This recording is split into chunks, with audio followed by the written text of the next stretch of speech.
Bark, bark, bark, bark, bark, bark, bark, bark, bark. Hey, I heard they got old Howard Davenport on the podcast today. Yeah, let's tune into it and see what's on today. Hey, it's Chris here. Where's everyone at here? Let's get rid of this logo right here, right quick. Hey, how y'all doing today? Hip, that's me. Hip. Oh, let's get this off right quick. Get rid of that chicken. Whew, it is hot outside. Yes, it is. Yes, it is. We've got a special guest today. Some of y'all know of him, and some of y'all may not. It's the botcast chicken expert himself, Howard Davenport. How you doing, Howard? How you doing, Chris? Doing great. That's good. That's good. It's hot enough out there for you, or what?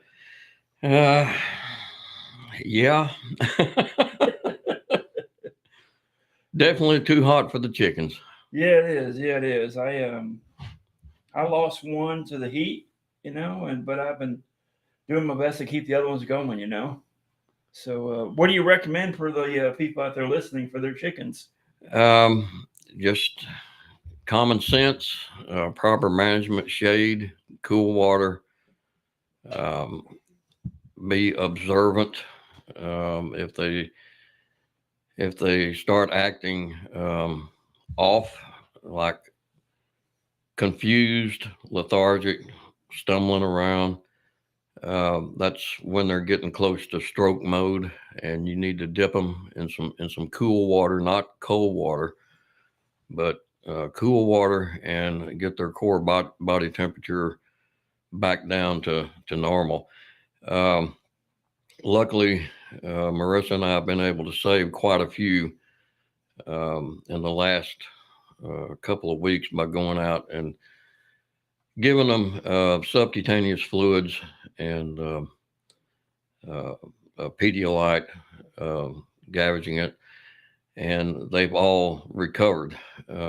We can't get to everybody, but people should understand they shouldn't hesitate if they see something wrong that isn't normal to give us a call, send us a text, and if we can, we will get there and try to help.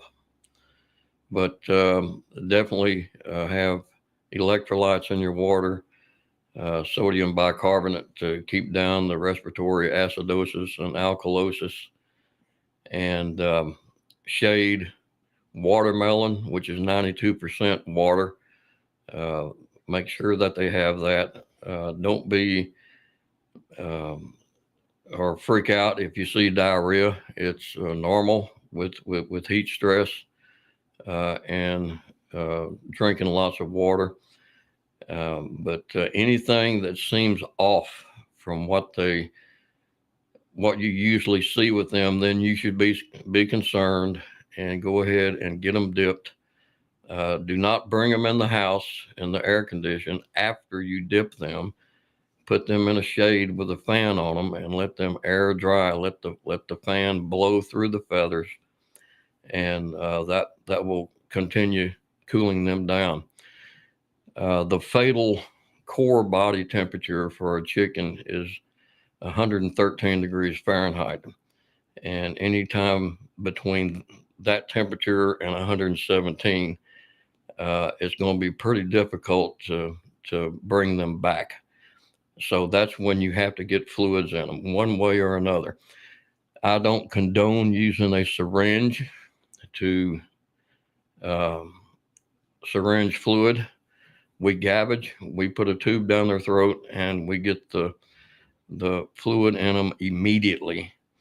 And then we do a bolus in the inguinal fold of the legs with lactated Ringer's solution, which, if you refer to the formulary, is an absolute necessity to get the bicarbonate back in their body so their pH level will balance out.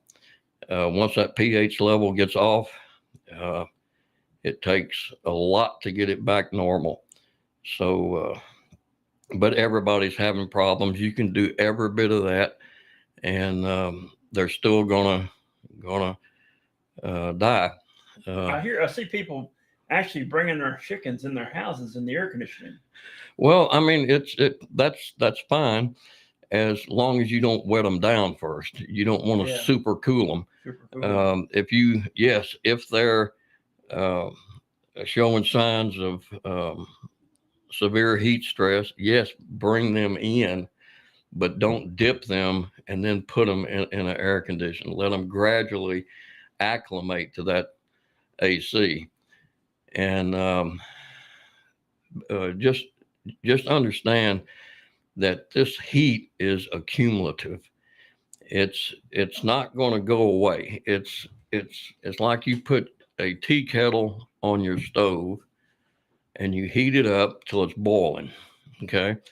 And then you remove the kettle for 5 minutes and then put it back on the fire. And within just a couple of minutes, it's boiling again.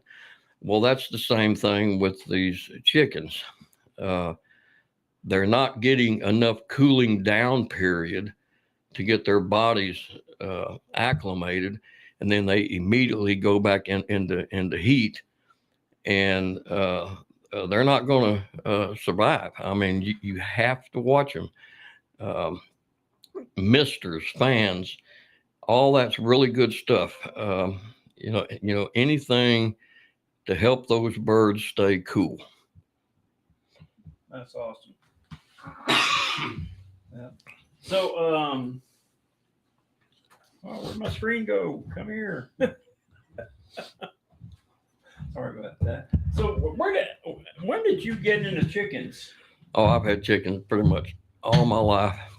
My first chicken I was 5 years old, 6 years old, and there was a farmer that lived down the road from us. My daddy worked at the sawmill. Where'd you grow up at? Magnolia. Oh, okay. Yeah, and he had a little white rock bantam rooster, and I wanted that rooster, and he never would get rid of it. Well, one day he was supposed to pick me up a donkey at the local sale barn and bring it back to us. Well, they'd already sold out, so he felt bad, and he gave me that little barred rock rooster. Bailey, stop it. And That's Bailey's tail hitting the table. She's wagging her tail. And so anyhow, he gave me that rooster, and that rooster was my pet. And he used to chase my daddy. As he would wait for daddy to come in his truck, and as soon as daddy would get out, well, he'd start chasing him. And then daddy finally got tired of it and made a football out of him. And he stopped chasing daddy. Yeah. But I had that rooster for years, and I've just always had chickens. Even when I was flying in Africa, when I was over in Uganda, I spent 7 years, and I had pet chickens, and the locals thought I was crazy. Why would you keep pet chickens when they'd bring them home to process them? So my housekeeper came in one day with we lived in a compound, and she was bringing this rooster in, carrying it by his legs. And I said, "What are you going to do with that rooster?" And she said, "I'm going to eat him." I said, "No, no, no, no." I said, "Give me the rooster. Here's you some shillings. Go down to the local supermarket down here and buy you an already processed chicken. I want that rooster." And so she thought I was crazy, but she gave me the rooster, and it spared him. But I've just always been involved with them.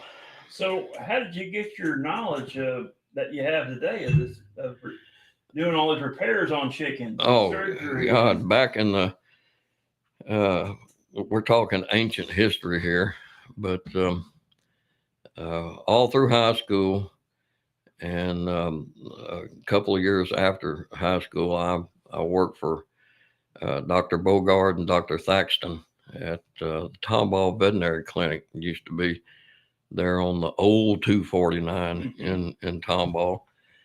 And Dr. Bogard was just an amazing veterinarian. I mean, there was not an animal, a species of animal out there that he couldn't fix.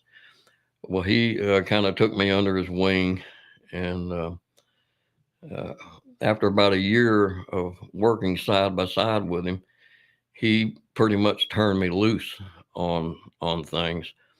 I would do, just like in an operating room in a hospital, he would do the surgery, and then he would tell me to close, which is where I learned how to suture. And then it got to where I was doing all the cat neuters. I didn't do the spays, but I did do the neuters.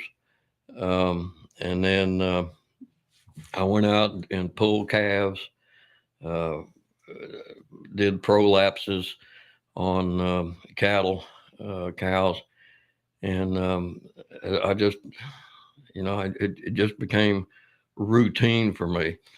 And I did a lot of studying. I'm a bookworm. Uh, I don't jump to conclusions, which is why I do not like diagnosing being via a picture on Facebook. Mm-hmm. I want to hold that bird. I want to see that bird. I want to get a history of that bird, and then um, uh, go from there. Because someone will post a picture, and then you have 30 different Facebook chicken gods giving different comments and different diagnoses, and that's not good for the owner of the bird, and it's not good for the bird. Um, so I want to have the bird in my hand. I want to feel it. I want to take its temperature. I want to listen to its lungs, to its heart. I want to look in its throat, look in its vent, and then go from there based on a history.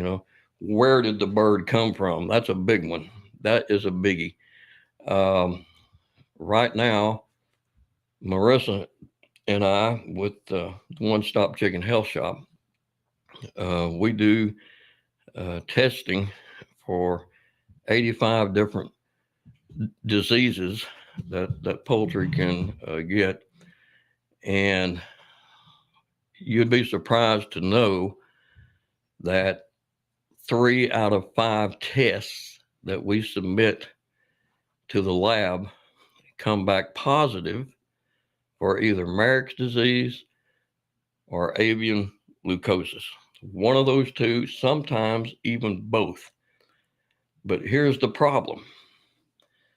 The people that are bringing these birds to us to be tested, we give them the results, and then kind of do a consult with them on how to work through this.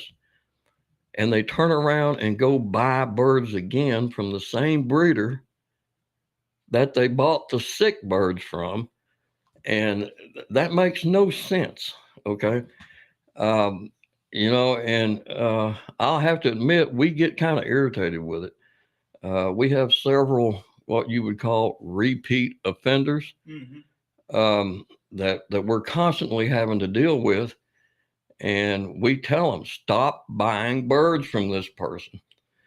And they just don't listen. And it's not good for the birds. It's not good for the owners, and it's not good for the chicken fancy as a whole. I agree. Yeah. So how did you and Marissa meet up and start doing this? Oh God, I guess it was about probably 3 years ago. There was a, a young lady down in Pearland that was trying to get some information in the other group that we used to be in, and Marissa was in that group. And anyhow, You talking about like a Facebook group? yeah. And so I started noticing Marissa's comments, and she in turn started noticing mine, and we kind of clicked together there, and so we started talking and became Facebook friends.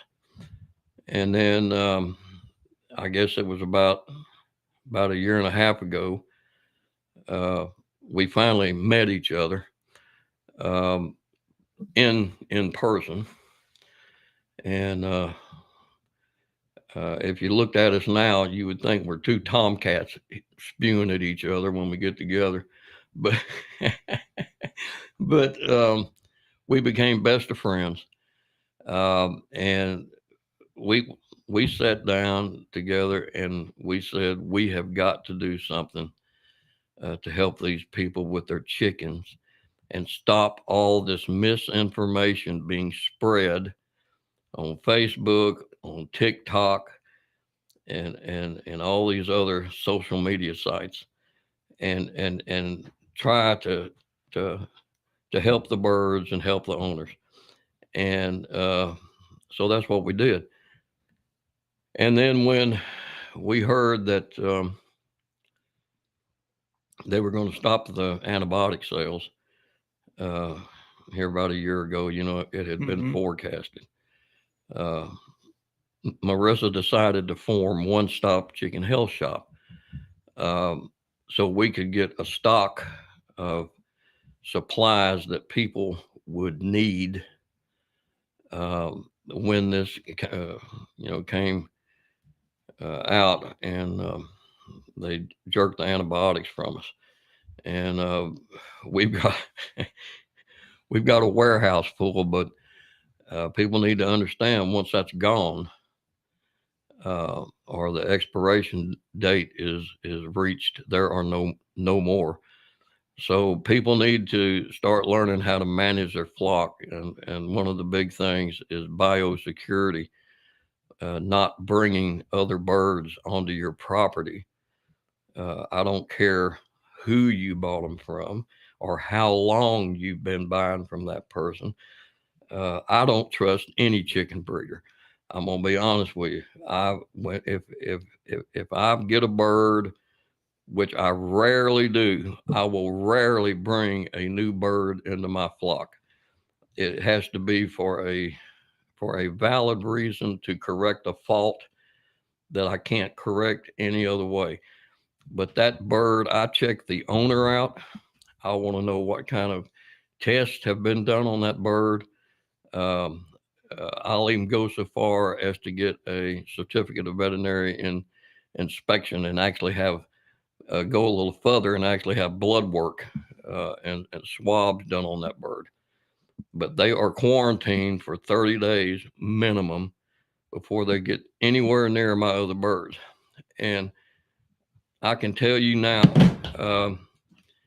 I'm not saying that I am uh, immune or that Marissa is immune, uh, but I can't tell you the last time that any bird I have or I've raised has died from any kind of disease or even caught a disease, because I breed for resistance. It's called vigor, and if you breed quality, you're going to have quality. And right now, we got too many propagators out there trying to unload their birds, and the new people, the newbies, they believe anything they see or hear, and then within a couple of weeks, they're putting a post on Facebook. What's wrong with my chicken? Well, this is what's wrong with your chicken. Um, you should have asked. Uh, got some references. Get references. Too many people are afraid of causing a scene, but by George, if you're getting bad stock, you need to let people know about it. And I'm not talking some good egg, bad egg group, but you need to let people know if you're getting sick birds. Okay. We've had several good friends of ours that have gotten sick birds, and they heeded our advice and they don't buy from those breeders anymore, and they have a good healthy flock. But some just keep going back, keep going back, and then it comes back a week or two later, same person. What's wrong with my chicken? What's wrong with my chicken? What's wrong with my chicken? So it's all about management and doing your homework. Well, that's interesting. So what does Lone Star need? Because I mean, y'all don't charge people for this, right? No, it's not legal for us to charge. Yeah. So we operate. What we do is we operate under Section 801 of the Occupations Code, which there is an exemption. There's an ag exemption for agricultural animals, which is naturally chickens, and there is the owner exemption. And what the owner exemption allows, and it's like this in several states, and it's pretty widely accepted across the United States, actually. And it says in that occupations code, it says this chapter does not apply, which is the chapter requiring a doctor of veterinary medicine.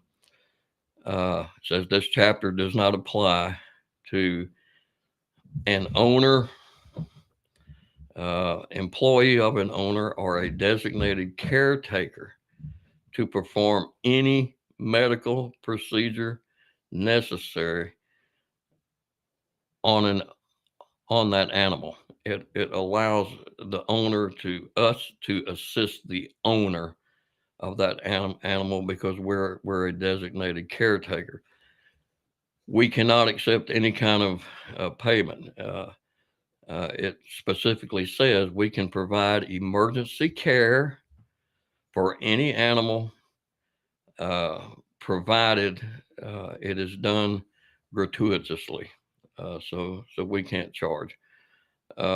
We do it out of the goodness of our heart because we love chickens so much, But now, can people make donations? Yes, Supplies and yes, for supplies and stuff. Yeah, we appreciate the donations. I just picked up $400 worth of 2-aught sutures last night. That was donated to us by a doctor. We have several medical doctors in our group. Let's see. I know we have an anesthesiologist. We got a primary care physician. We've got a dermatologist. We've got an emergency trauma doctor, and we've got a retired pediatrician. We have some very good knowledge base in our group. That's awesome. So even a gas card would be helpful for y'all, wouldn't it be? Well, let me tell you this: when Marissa had to go, and we both, everybody knows that we both got our ailments. I got my share too. I've got my heart issues, and Marissa has. I don't want to get into. I mean, that's private information, but it's not good. No, I always thought I was the worst off until I met Marissa, and I was like, "Oh my Lord!" That girl goes through a lot. Yeah. She really does. But it was funny. I was telling our other partner, by the way, Trina Robinson. She is an absolute marvel. I want to get her on the show, but she's like, "No, I sound too much like a little kid." I'm like, "We'll fix it to make you sound older." She, when we found her. We hit the jackpot. She's a federal and state licensed um avian wildlife rehabilitator. Um, Most of the orthopedic work that we need done, we'll send to Trina because she has to work on storks and flamingos and everything from sparrows on up and reset their wings, do amputations.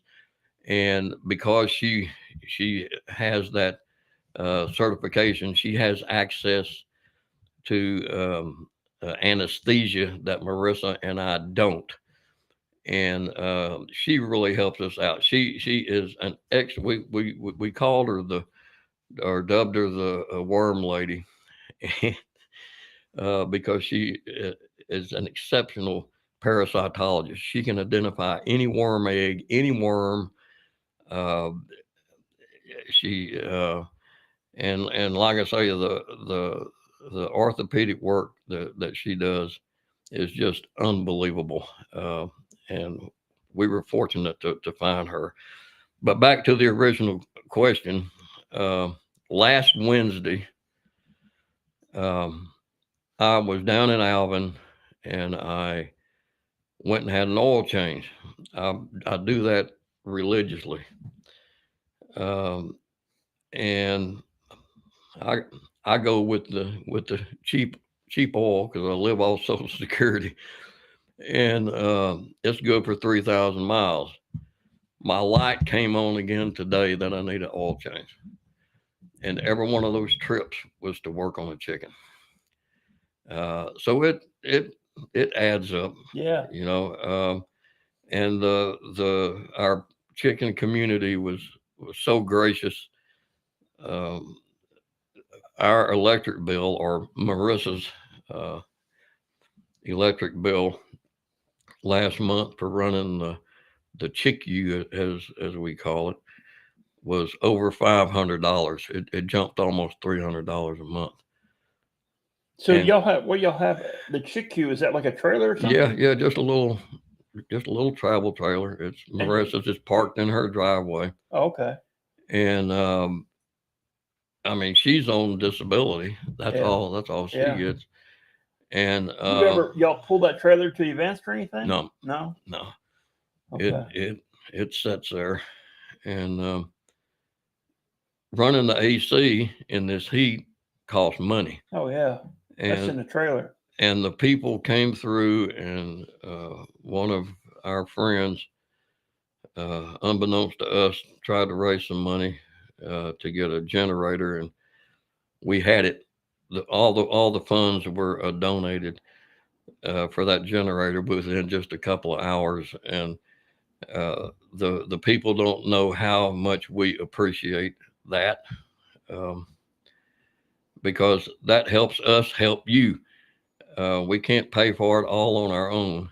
Um, you know, uh, but people say, why do you keep doing this? Why aren't you taking care of yourself?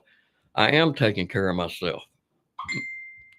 I'm taking care of myself mentally, and I'm taking care of the part of my heart that says I need to help others. I might not be taking care of the physical part of my heart like people would think I should be doing, but what I do for the love of people, and it's a gift that God has given me, to come back after I had to stop flying, uh, to keep passing it forward. Paying it forward. Mm-hmm. Um, but it does me good to help others, especially kids. Uh, the worst thing, the absolute worst thing, is to sit across the table in the chick-u with a child and her pet chicken, and tell them that there's nothing that can be done, and have to sit there and euthanize that bird while that kid is rubbing that chicken's neck. Oh yeah, that's tough. And knowing there's nothing that can be done.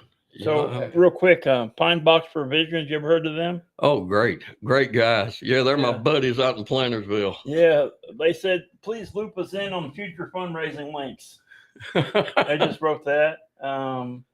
Christine Petruska. Yeah. She wrote, Trina Blessing Robinson, I appreciate you. And so, yeah, we're getting a lot of comments about you today. These are people chatting online and so forth. Well, I will tell you this. If you want, I'm not trying to make a sales pitch here for any one individual, but if you want buff silkies, the actual buffs and the reds, you won't find any better than Christine's. She's got some remarkable silkies. There are several really good silky breeders to where, I mean, in our area to where you don't have to go to propagators. You got Tracy Mosier up in Willis. You got Marissa. You've got Jessica Cannon. You got Christine. These are people that actually care for the quality of their birds, and you know that you're getting something good, So just putting that out there. That's how I want to get with Barred Rocks. Yeah. That's why I have all those different colors of Barred Rock chickens, because I want to get that way someday. Yeah. So you like my operation out here? You like it? I love it. I love your little canals, tunnels. Yeah.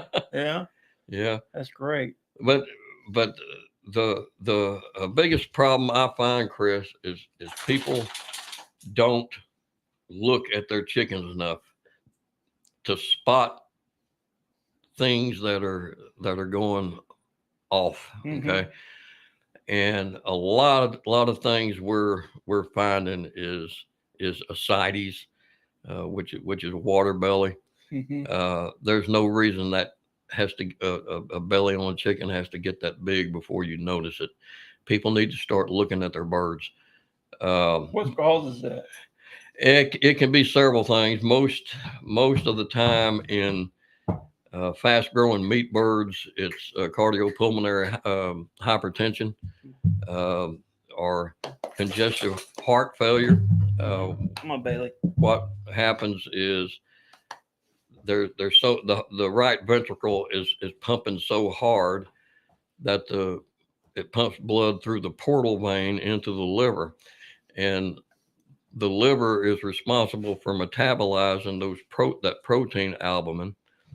And because there's so much pressure in that portal vein, the liver can't metabolize that quick enough, and the fluid actually leaks out of the portal vein into the abdomen.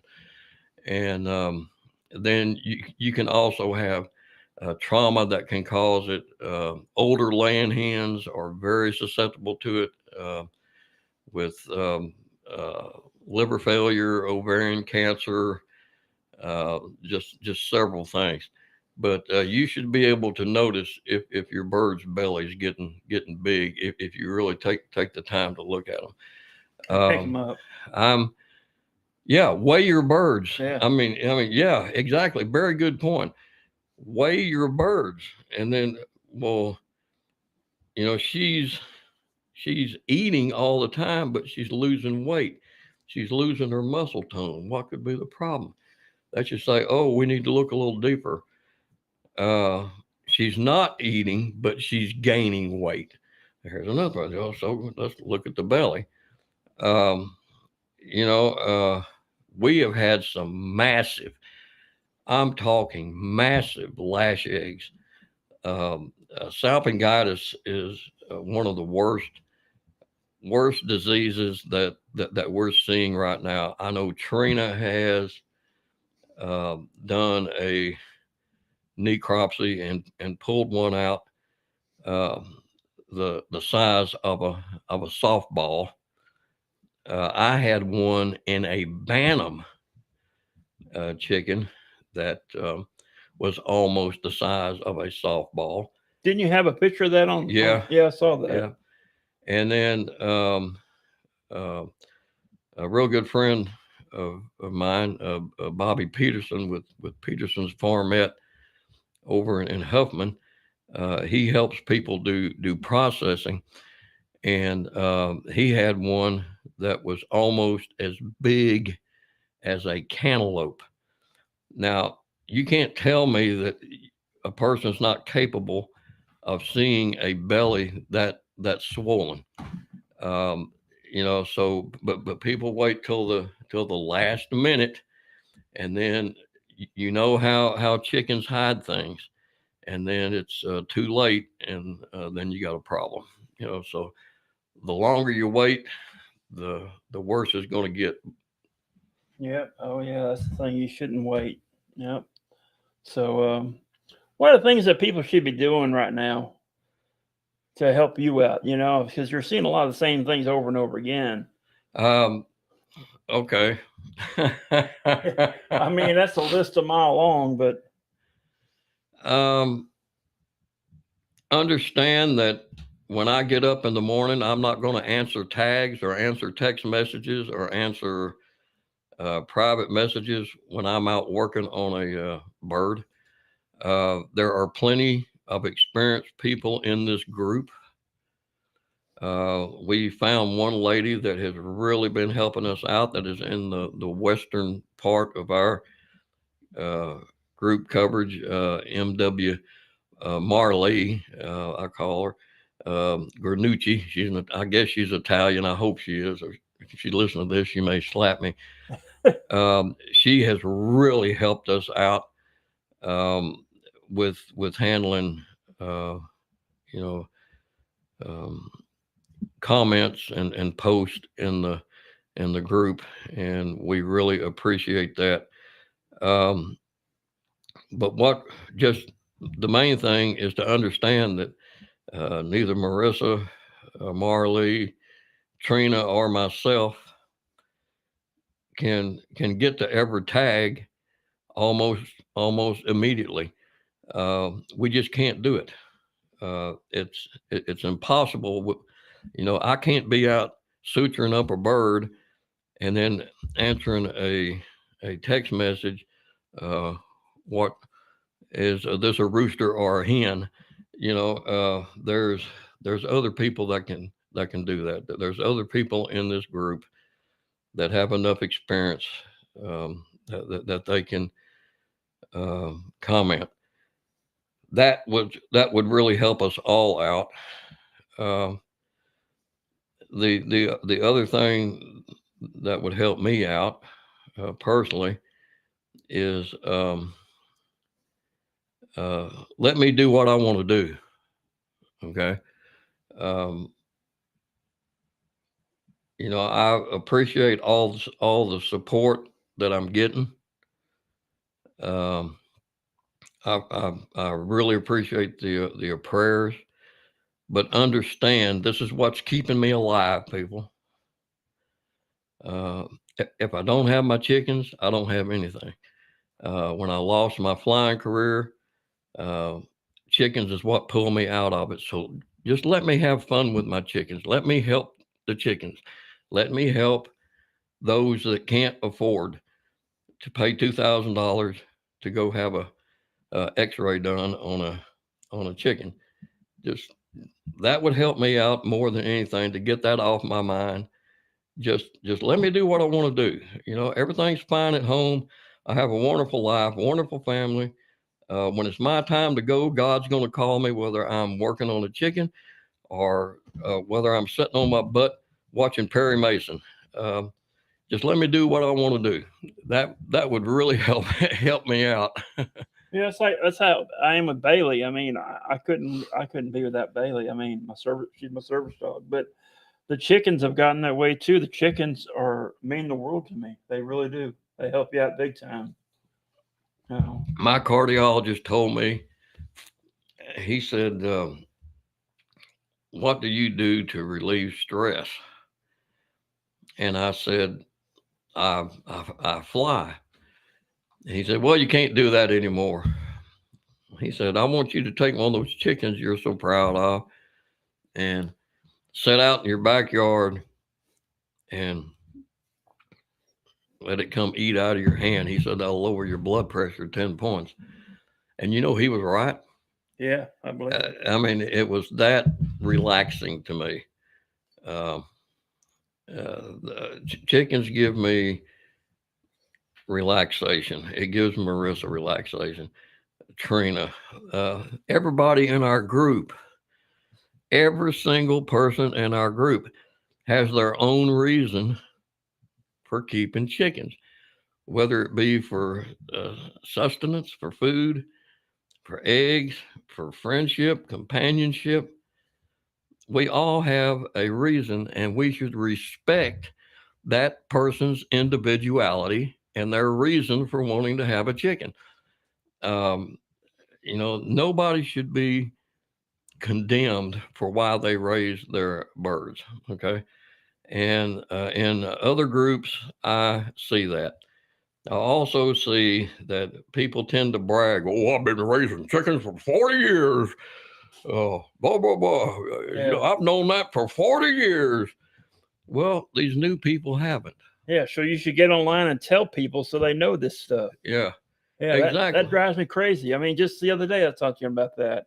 Yeah. On a group, I said, if you want to help people out, don't make a comment on my post about that you've already been doing that. Yeah. Make a post saying this is what you should be doing, because there's a lot of people out there that are worried, sick of their birds and all this heat and don't know what to do. So Yeah. if you know all there is to know, get on there and say it.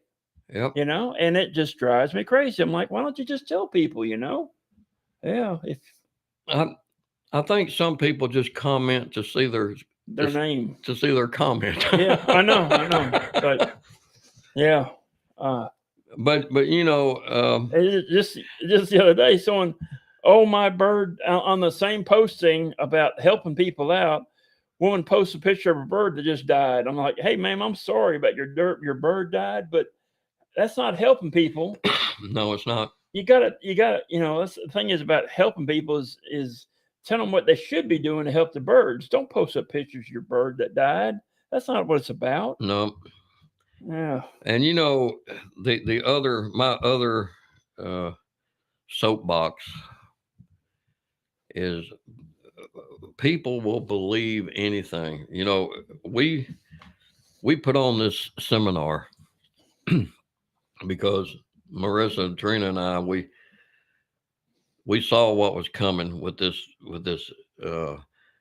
TikTok feed conspiracy. I have never seen something as ridiculous in all my life, and people wouldn't believe it had to do with the amount of daylight and everything else. Oh, it's the feed. That's what it is. You got all these TikTokers out there spreading these conspiracy theories. Now I done lost my train of thought because I got mad at TikTok, but it'll come back to me. It happens. Yeah, I'm getting old here, but heck, I done forgot what it was, and it was important. Oh well. No, it just about the feed situation and how people were on TikTok saying that it was causing their chickens to stop laying eggs. Well, and it just, I lived on the equator for 14 years. No, not 14. For 7 years, I lived on the equator. I could walk out of my house, drive a mile down the road, and I was in the southern hemisphere.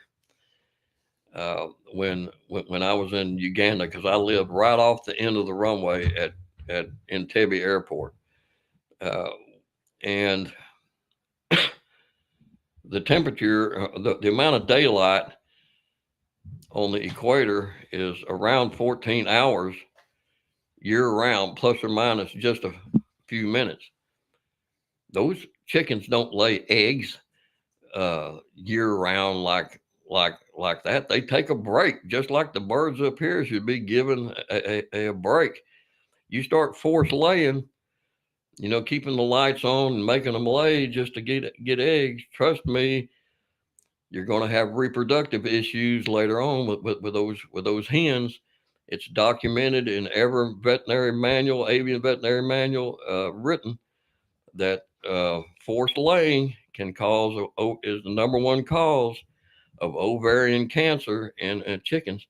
And people still they want to listen to the Facebook gods and the TikTokers and everything. And nobody knows how to pick up a book anymore. That's the problem. Research, Google. I mean, you can get the Merck veterinary manual online. You can pull it up online. PoultryDVM.com, excellent source for accurate information. That's where we get all our information from. If we have something that we're not sure of, we will go to that manual and type in keywords and come up with different possibilities and go from there. We don't jump the gun and say, oh, it's this, or it's this, because then all you're doing is confusing the owner and you're not helping the bird. So someone can go to this website and look up things about their birds as well. Oh, absolutely. So what's the website again? PoultryDVM.com. And they actually have an interactive thing in there to where you can click on different parts of the chicken's body, the head, the body, the legs, the abdomen, and it will list every disease that can occur within that area. And then you continue kind of dissecting it out to get to where, okay, these symptoms are matching this. This is probably what it is. I just put that up for everyone to see. It's on the bottom of the screen here, PoultryDVM.com again. By the way, Pine Box Provisions just wrote something. Let me see what they wrote here. Because we love everyone in the group's birds, we give them treats, probably too many treats. Are any of these illnesses because of treats? If they contain a lot of fat, yes. Okay.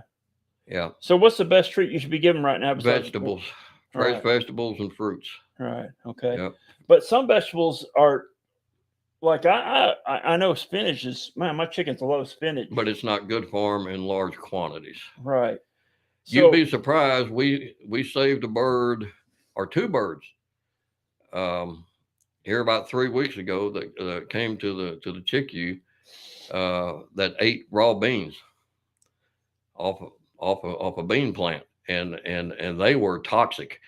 And a raw bean is one of the most toxic vegetables that there is. And because I asked the owner, I said, is there anything in your yard like a compost or anything that is toxic? And he said, not that I know of. I said, do you have any kind of plant, particularly beans? Because the way the bird was presenting to me, it looked like bean toxicity. And he said, as a matter of fact, my daughter just brought a bean plant home from school that we planted about 4 days ago. And sure enough, they went over there and looked at it, and the birds had been eating off the bean plant. Mm-hmm. But right now, fruits, vegetables. Other thing I want to caution on is if you have a mixed flock, do not, with roosters and hens, do not feed the roosters laying feed. Okay, there is too much calcium. Roosters do not need the calcium. Their bodies are not made for all that calcium. That calcium is for those hens to manufacture eggs. If you give a male bird a lot of calcium, you're going to get calcium toxicity, and then you're going to get gout and other diseases that are caused from that excess calcium. Get a flock raiser, say, something that is balanced for both hens and roosters, and then supplement your hens with crushed eggshell, which is calcium carbonate, or oyster shell. They'll go to it when they feel that they need it, but don't kill your rooster just to save on an extra bag of feed. If you use the flock raiser, you cover everything. Okay? So, that's interesting. Yeah. So you just use if you're gonna feed them something with calcium or the eggs or whatever, crushed eggshell, just something you have to separate your rooster from. Yeah, and you'd have to feed him a different feed, but you can keep from having to buy two different kinds of feed if you switch to flock raiser, because it doesn't have that much calcium. It's got adequate protein levels and omega-3 and everything that they need. Whereas regular laying feed is for layers. Mm-hmm. It is not for roosters. Okay. And calcium toxicity, if you get gout, and a lot of sodium, which I was asked the other day about the sodium bicarbonate in the water. I don't give it year round. That would be foolish. I only give it when I know the temperatures are going to be in the emergency range, the danger range, and the emergency range, which is probably around 3 months out of the year, and the rest of the time they don't get it. Because why? It can cause gout, and that's just one of the. But you was in the military, you was in law enforcement. You fight the battle that most needs fighting at the time. If you don't give it, you're going to get respiratory alkalosis and acidosis more than likely. So it's just a preventative to keep that pH level to where their organs don't start shutting down.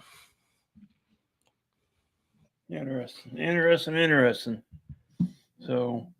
So what's new for Lone Star? Anything new coming up for it? We're going to start planning next year's seminar. We're definitely going to get a bigger building. It was a very good turnout, very good presentations. Oh, now see, by you saying that, now I remember what I was going to talk about. Vaccinations. Dr. Aaron Edwards from Texas A&M at the poultry seminar reiterated 4 different times in her presentation, 4 times, that Merrick's vaccine should be given on day 1 in order to ensure maximum effectiveness. She said that if they are exposed after that day by you walking into the brooder coming in from your coops, and you're throwing dander in that brooder from outside, she said you might as well, if you vaccinate them, you might as well be injecting water. That was her exact words. The vaccine, regardless what anybody else says, she said it, and the manufacturer says it right on the label, that once that vaccine is reconstituted, the entire bottle, or that it is only good for 1 hour, period. Those birds must be vaccinated within 1 hour. You cannot store it. You cannot save it for a rainy day. It must be done that way. Mycoplasma, okay? It must be given at certain age groups, okay? You have to follow the directions in order for the birds to receive effectiveness from the vaccine. But I get so tired of people saying my birds were vaccinated for Marek's disease, and then I ask, when were they vaccinated? Oh, when they were 3 months old. Well, I'm sorry, that don't cut it. Either you want to listen to the doctors, the pathologists that do these necropsies and histopathologies, or you want to listen to the TikTokers. That's up to you. Not my circus, not my monkeys. But it's out there. But it irks me to no end with all this misinformation out there on these vaccines, particularly the coccidiosis vaccine. If it's not done in a controlled environment with the spray feed method, it is totally useless. That was confirmed by the head veterinarian of the manufacturer. That's, we didn't just think this stuff up. So do your research, people. That's another thing that would make our lives easier. We don't mind doing what we're doing at all. I get to meet new people and make new friends, but I have soapboxes that I get on, and vaccinations is one of them. I've only had to turn the volume down 3 times on Howard's mic since he came in here, just so you know. Only 3 times. It's all good. It's all good. So, I don't have many listeners on this show. I have chickeners, not listeners. I have chickeners. Chickeners. They have chickeners. And if you raise chickens, you're a chickener. So I'm having a contest. And you figured out the kind of bird it is, my ugly bird contest.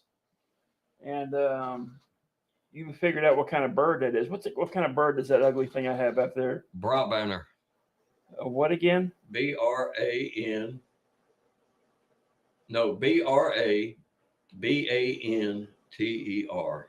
There's a picture of it up there. You think it's a hen, though, right? I think it is. Okay, all right. Well, I have to look at its saddles. I've been calling it Brittany Griner because I couldn't figure out what it is. What hen or roo or what the race of it is or whatever. But the breed of it, I should say. But it's still, though, to me, it's an ugly looking chicken. But if you have a chicken that's uglier than that one, go to the Facebook page and post up a picture of it, because you could win. There it is right there. Let me get rid of that picture right there. The I'm a Chickener podcast mug right there. And a bag of Bailey's Brew coffee, her Chicken Series coffee. But that's the mug I'm giving away. And speaking of coffee mugs, I've got one right here. Our first ever podcast Chicken EGGsprt mug. And that's for Howard right there. Here you go, sir. Thank you, Chris. There you go. I'm a chicken EGGsprt, because I'm not. I know that. And then along with that comes a bag of coffee. I gave him a bag of the Cockadoodle Brew breakfast blend. If the rooster doesn't wake you up, the coffee will. So that one's for you as well. There's a bag of coffee for you there, Thank sir. you, brother. Yeah, I knew you'd like that. So, yeah. So if anyone's looking at the video of Howard on the screen, everything, and all you can see is glasses and his hat, it's that way for a reason. Howard didn't shave this morning, so I ain't had time to shave.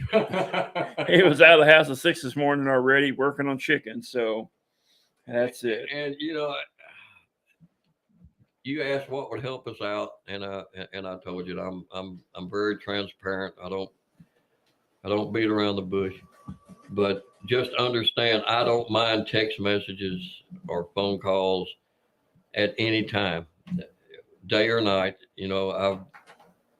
We've been able to save a lot of chickens with midnight phone calls. That's what we're here for.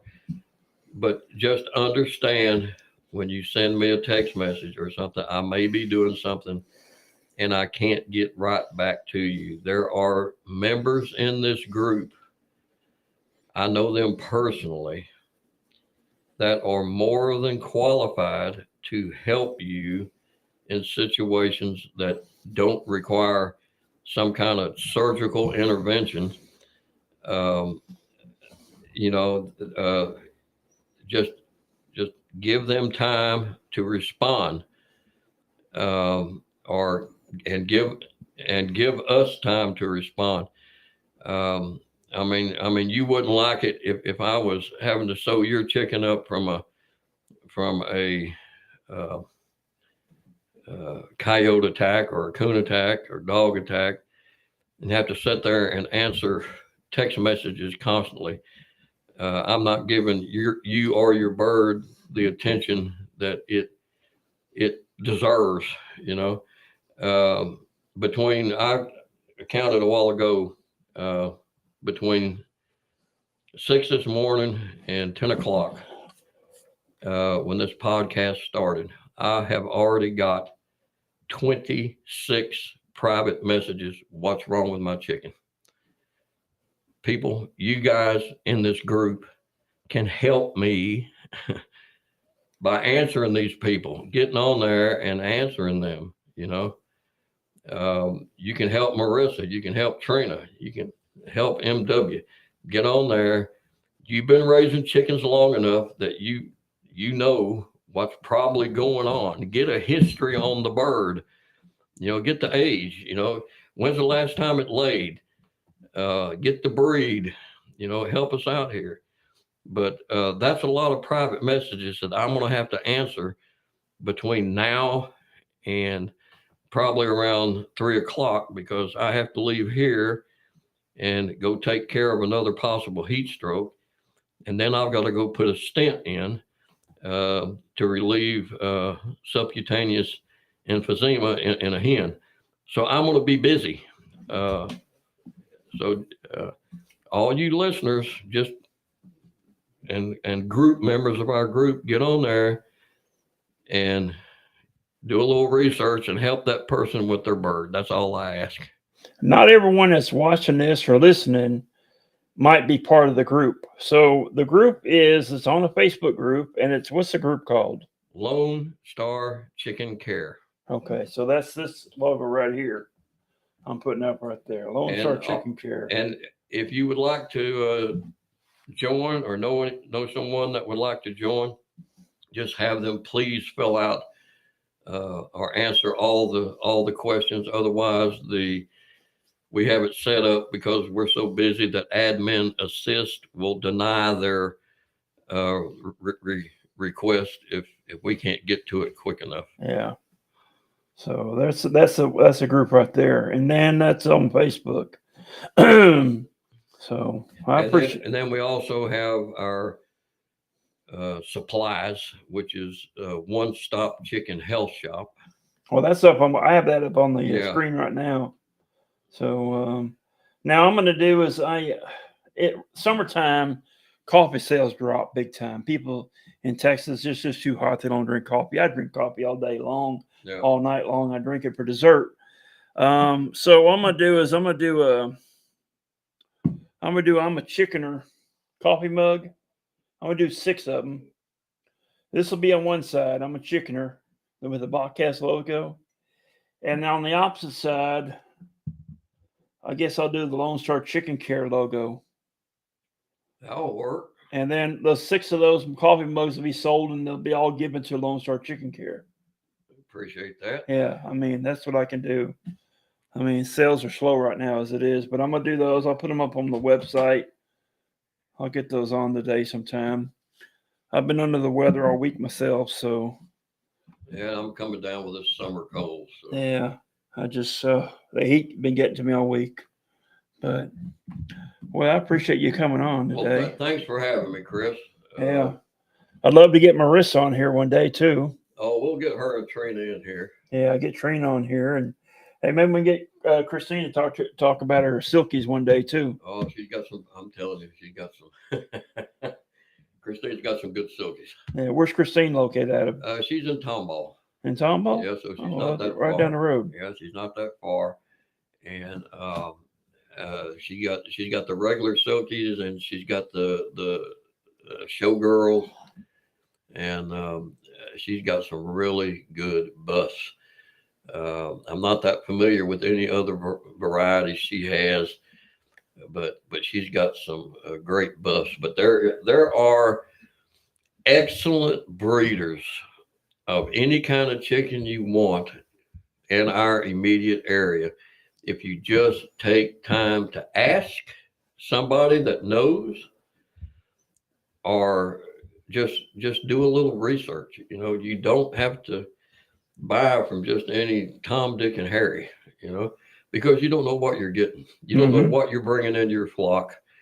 And with the amount of positive cases we're getting back from the lab, I would play it very safe.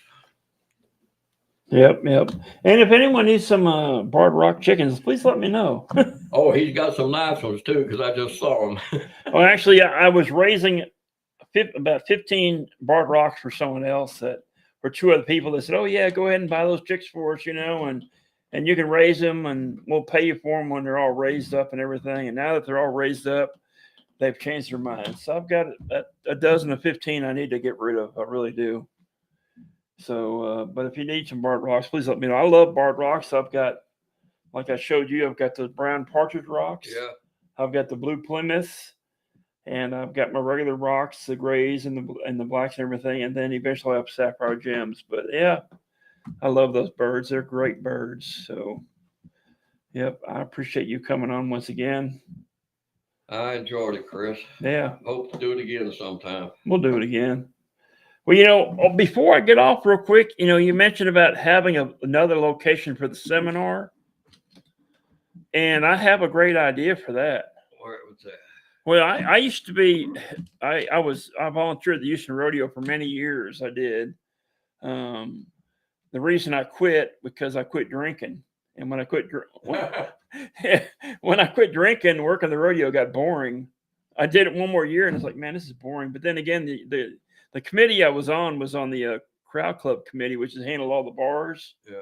And yeah, we did our share of drinking, that's for sure. But no, my legs was really bad, and I couldn't do all that standing and walking on concrete, which was not good for my legs.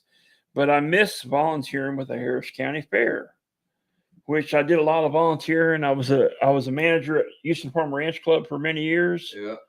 I held the keys to the place and all that stuff, and I worked with all the different FFAs around town and so forth. But I miss that. But a friend of mine whose father owned the old Tin Hall Saloon.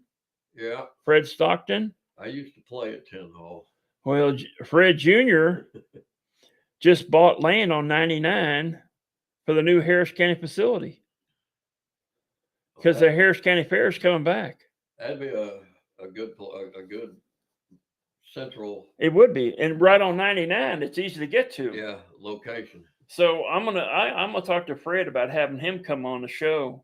I mean, we did what we could with this first one because we were limited on funds, but we had people sitting on the floor at that seminar, and first thing we said after it was over, we said, it's like Roy Scheider on Jaws.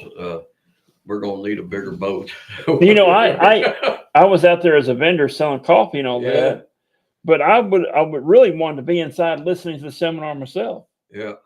And if you had a big enough room where you could have all your vendors inside, so they can listen in on all that too, that would have been great, And then something else I would have done a live podcast there too.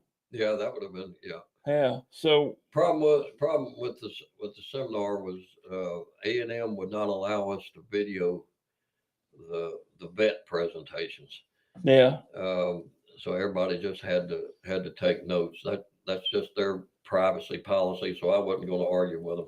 Well, the thing is, though, the podcast can just be something done prior to it, Yeah, but no. So I'm gonna get a hold of Fred Stockton and see when they're going to have a building completed or whatever.